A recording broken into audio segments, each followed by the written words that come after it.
our Skyhawks what we called a buddy store. So we could put a centerline fuel tank on a Skyhawk, which had a little propeller up front to provide hydraulic power to the store, and a hose and drogue, and the refueling Skyhawk could then refuel a number of other Skyhawks, and in fact the refueling Skyhawk could actually pump its entire fuel load into the receivers, and sometimes of course the tanker pilot had to be a bit careful when he was getting down that he had enough gas to get home. So we were quite skilled in in-flight refueling on the Skyhawk, and we used to do in-flight refueling by day and by night. And night in-flight refueling was a demanding exercise because it could only be done in clear, of course, not in cloud. But on a very dark night, we would set the tanker up, say on the 360 radial at 100 miles or something, and he would circle, and the fighter aircraft would then rendezvous by arriving at that rendezvous and then setting up a circle inside the tanker's circle and 500 feet below the tanker's height.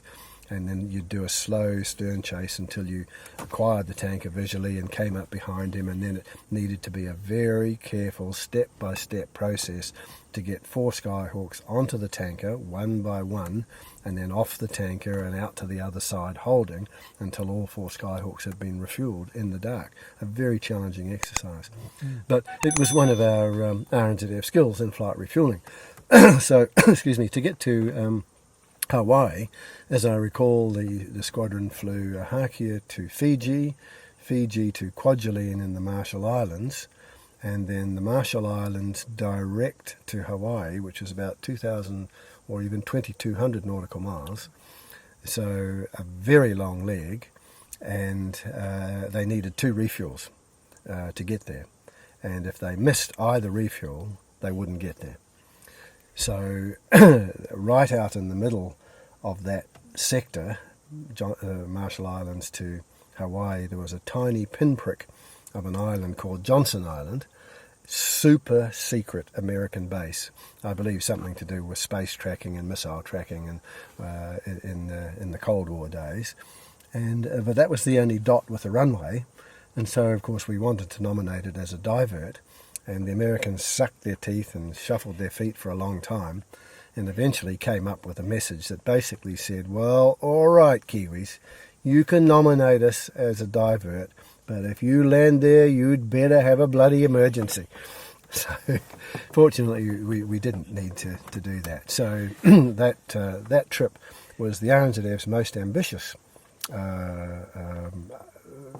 deployment to Hawaii, and literally flying over 2,200 miles, which amazed the Americans that we would fly single-seat, single-pilot aircraft over such a long distance. And I remember when I was commanding officer, I had a big war map. When I was doing briefings to VIPs and visitors, I had a big war map of the world on it, and I put a layer of clear plastic over it and traced all of the routes that the New Zealand Skyhawk squadron had done. So from Hakia up to Hawaii, all up through Australia, up into Singapore, Malaysia, and the Philippines, and so on. And so, particularly visiting senior officers, I would be saying, well, this is where we go. And they'd say, your Air Force goes all those places? I'd say, no, this squadron goes all those places. Wow, that's very impressive. And then I'd take the clear plastic off and turn it upside down and put the Hakia position over the United Kingdom. And they were gobsmacked by that, because 75 Squadron's routes extended right down almost to South Africa, right through Europe, being Australia and Moscow and down towards Italy and Rome and so on, because that's about 1,000 miles. And then the Hawaii trip, of course, extended way east of Siberia into almost China. And they said, that is incredible that your squadron could fly to those places.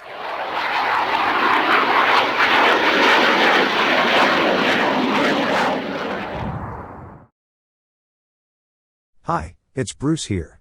Remember, we've got a wide variety of awesome video here on the Historical Machines TV channel. Please hit the subscribe button and ring the notification bell so that you're kept up to date when we release new videos.